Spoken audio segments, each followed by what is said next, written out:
So then guys, with the announcement of the new MacBook Pro with the M5 Max and also the new MacBook Neo, great news, the benchmark scores in GeekBench have leaked for them. And today I want to share them with you because they are absolutely incredible. Take a look right here. This is the likes of the MacBook Neo. We've had the score in, they're coming comparing on GeekBench right now. And as you can see here, in single core performance, it's really strong with a score of about 3,500, almost 3,600. And then in multi-core performance, it's about 9,200 or just over that. Was absolutely incredible. And I first of all want to talk about the MacBook Neo scores, and then I'm going to share with you the MacBook M5 Max scores. So let's begin then with the Neo, and let's have a look at some comparisons to how it looks compared to other Apple devices out there. So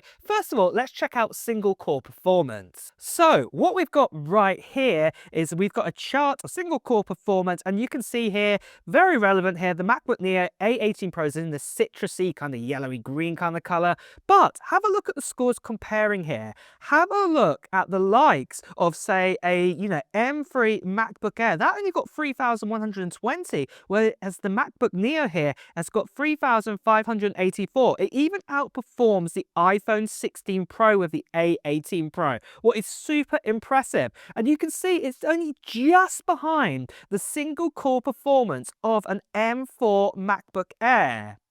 And as we know, the MacBook Air with the M4 chip, it's no slouch in single core performance. So just opening up, browser tabs, or opening up, say, Safari for the first time, opening up Pages, Word, the things what the MacBook Neo is designed for in single core performance, this is going to be no slouch whatsoever. It's absolutely perfect, the kind of scoring we're getting here.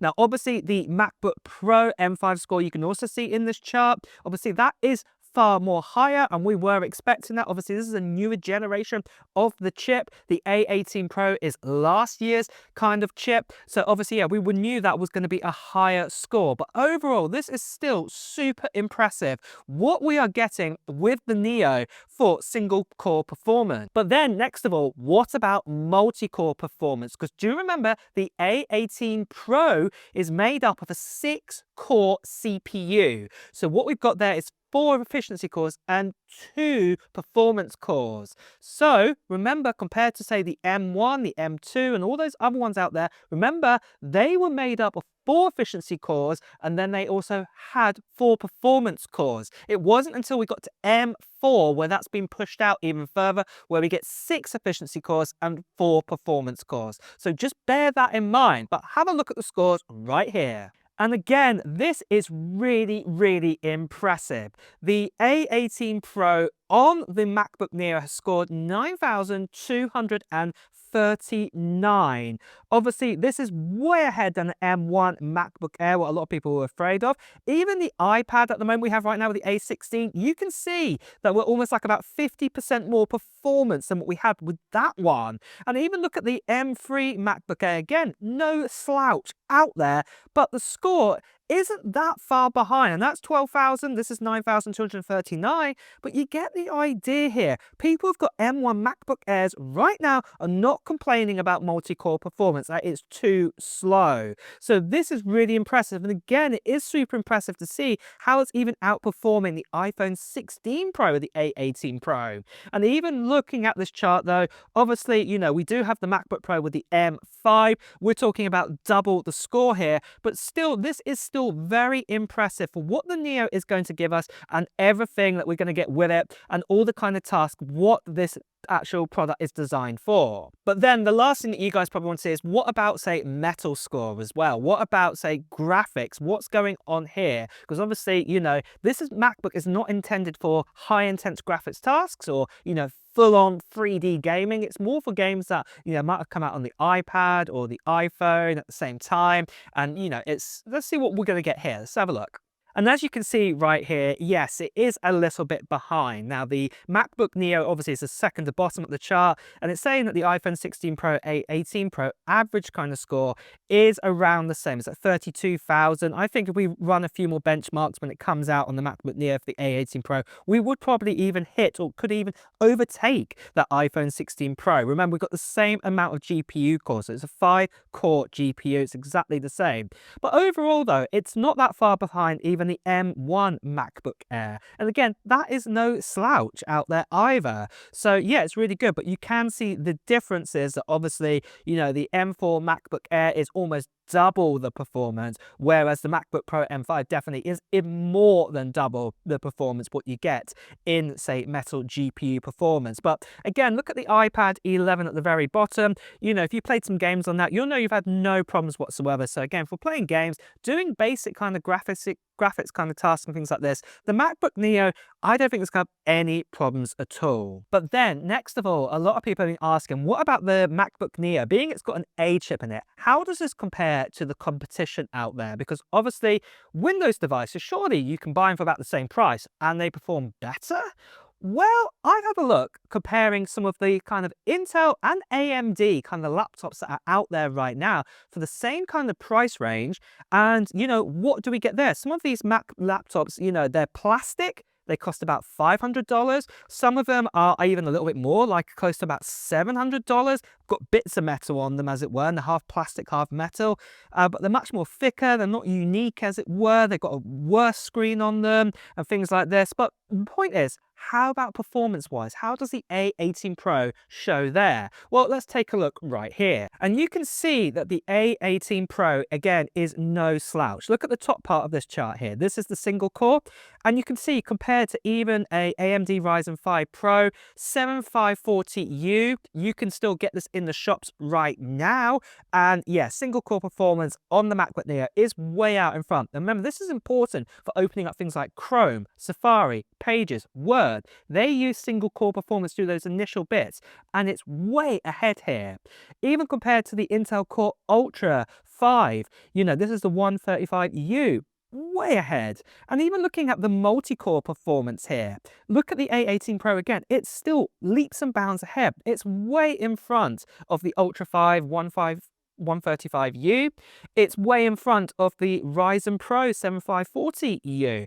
This is a real screamer in multi-core performance for the price range. And like I said, you are getting a beautiful new MacBook in its design, and you're getting a great screen too and everything else. So really, it is definitely a good device. It's looking really good. And most importantly, for most people out there, it also runs Mac OS, not Windows. So yeah, this is also really going to help out too. So moving on, let's talk about the M5 Max then. And let's talk about then what's happened here, because we've again had leaks in here. You can see it right here. Here's the single core multi-core performance. You can see we're getting 4,340, what is super impressive.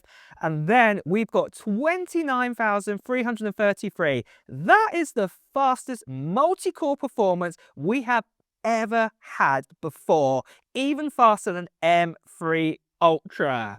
And we've also had another benchmark here for Metal GPU, 224,000. Again, the fastest, most powerful GPU we've ever had in a Mac chip. And I know what you guys want to think next of all is, what does this look like then compared to other Apple products out there? Well, this time I'm going to put all those three. I'm going to put single core, multi-core and GPU all into one chart, and let's have a look at the difference. Come over, take a look at here. And you can see that the M5 Max in its 18-core CPU, we're getting scores of 4,340.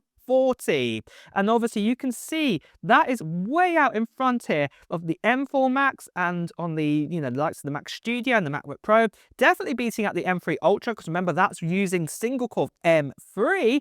So we are way out in front here in that kind of performance. Then look again at the likes of what we are getting here in multi-core performance. Remember, the M5 Max 18-core CPU, this has got less cores than what we have with the M3 Ultra. The M3 Ultra, if I'm correct here, I think it has about 32 or 36 cores. I can't remember the exact amount. The point is, this is an 18-core, and yet we're still higher, 29,333 compared to the M4 Max on both the MacBook Pro and the Mac Studio. Again, we are way out in front here. And this also gets me excited for the likes of an M5 Ultra. What kind of scores we could be getting around in that? We could probably be getting something in, say, the 50,000s, I reckon, in sort of benchmark scores. So this is super exciting for this. But going back to the chart again, for Metal score, well, you can see again, we are definitely out in front of the M3 Ultra. Remember, the M3 Ultra, that has the likes of, say, an 80-core GPU, whereas the M5 Max has a 40-core GPU, so half the amount of cores, and yet it's overtaken it. It's out in front. This is super impressive. And again, compared to the M4 Max, look at the score difference here. Definitely the GPU is definitely way faster than what we were getting with the Mac Studio and with the MacBook Pro with the M4 Max. But again, the next question you might be asking is, well, how does this compare to the competition? Now, what I'm not going to do is I'm not going to compare this to, say, a Threadripper or, say, to, a Intel kind of server sort of style chip out there. What we want to compare this to is your standard normal chips that you can buy out there. So like from, the AMD kind of like 5, 7, 9 sort of ranges. The same with Intel. You know how you've got the Ultra 5, the Ultra 7, the Ultra 9. Let's have a look then how this compares. Well, we can see in single core performance of the M5 Max is way out in front again. 4,340. Apple always lead the way in single core performance. And yeah, we are way out in front than the Ryzen 9 9950X3D, what is a great chip, and also out in front of the likes of the Ultra 9 285K. I know it says 385K, my apologies there, but it is the 285K. I'm going to say that Arrow Lake. We don't have the 385K out at the time of making this video. We know it's probably going to come, but obviously, yeah, it is not overtaken that. And the same with multi-core performance. Again, look at the difference. 29,333.